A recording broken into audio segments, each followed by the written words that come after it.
So firstly, we have proteins. Proteins are digested in the human body, primarily in the stomach and small intestine. The process begins in the stomach. So where hydrochloric acid and the enzyme pepsin break down proteins into smaller polypeptides.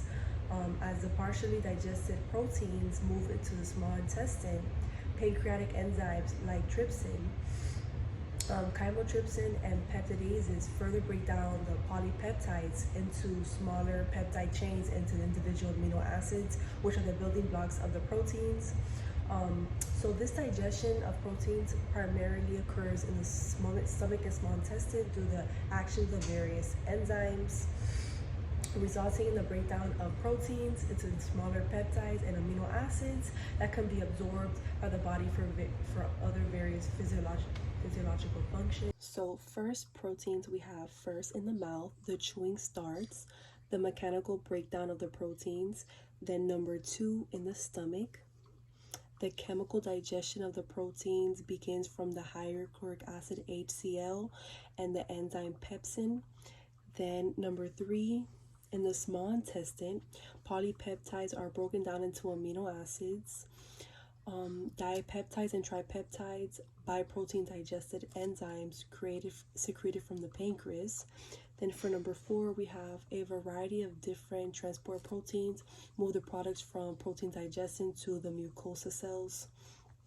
Some amino acids share the same transport systems. Then we have number 5, dipeptides and tripeptides can enter the mucosa cell. Once inside, they are broken down into singular amino acids. Then we have number 6, the amino acids pass from the mucosa cell into the blood and travel to the liver. The liver regulates the distribution of the amino acids to the rest of the body. Then for number 7, small amounts of the dietary proteins are lost and in the feces. Alright, so lipids, for example, fats, are primarily digested in the small intestine. The process begins in the mouth where lingual lipase start breaking down some fats. However, though, the major digestion occurs in the small intestine with the help of bile and the pancreatic enzymes.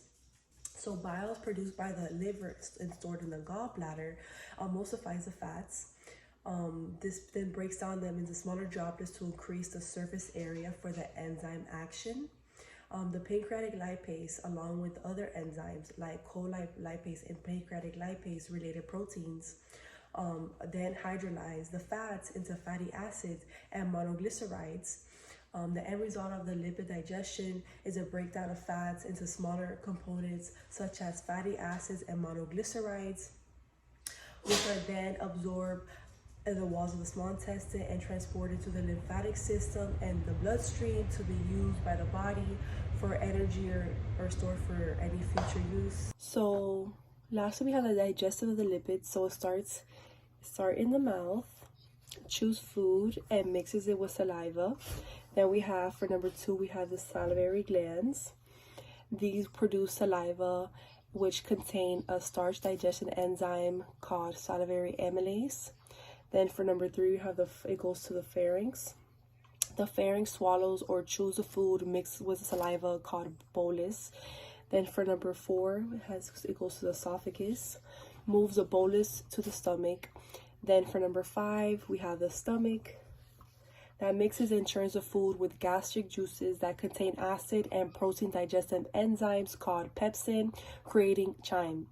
Then for number 6, we have the liver, which makes bile, which aids in the digestion and absorption of the fats.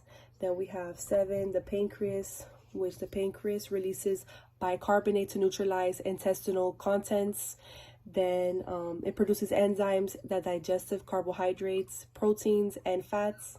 And then for number 8, we have the gallbladder, which stores bile and releases into the small intestine when needed. Then for number 9, we have the small intestine.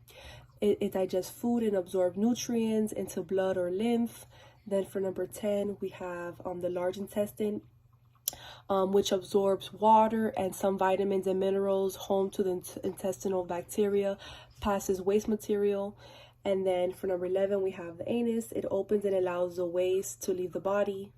All right, so now for carbohydrates. Carbohydrates are primarily digested in the human body by the enzymes produced in the mouth, stomach, and small intestine.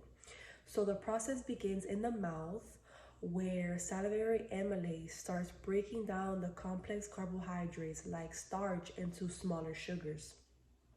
So once in the stomach, the acidic environment temporarily halts carbohydrates digestion.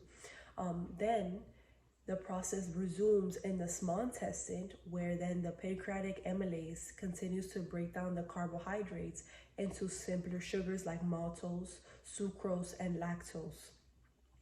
So then the further breakdown of these simpler sugars into monosaccharides such as glucose, fructose, and galactose is simplified by the enzymes located at the surface of the small intestine. So these monosaccharides are then absorbed through the intestinal wall into the bloodstream to provide the ready source of energy for our body cells. All right, carbs number one. So it starts in the mouth. The enzyme salivary amylase begins breaking down the starch into shorter polysaccharides. Then for number two, we have the stomach. It goes to the stomach. The salivary amylase is inactivated and no further carbohydrate digestion happens. Then we have number three, the small intestine. The majority of the starch digestion and breakdown of the disaccharides occur here in the small intestine. The enzyme pancreatic amylase breaks down the starch into monosaccharides, disaccharides, and oligosaccharides. Then for number four, the digestion of the carbohydrates are completed by the enzymes and attached to the brush border of the small intestinal villi. Here, the disaccharides and oligosaccharides are broken down into monosaccharides. Then number five, the large intestine. Fiber and other indigestible carbohydrates are partially broken down by the bacteria to form the short chain fatty acids and gas, and the remaining fiber is excreted in the feces.